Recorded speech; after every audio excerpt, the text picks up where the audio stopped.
Ano daw? Yung todo support ka sa channel niya. Nagpapalipad ka sa mga live niya.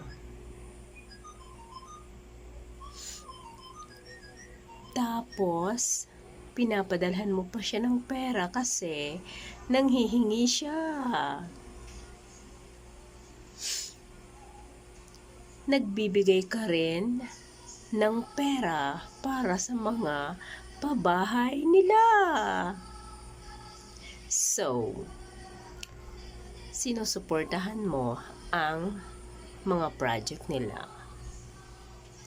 Tapos, sasabihin sa'yo, kulang yung mga pinadala mo. Ano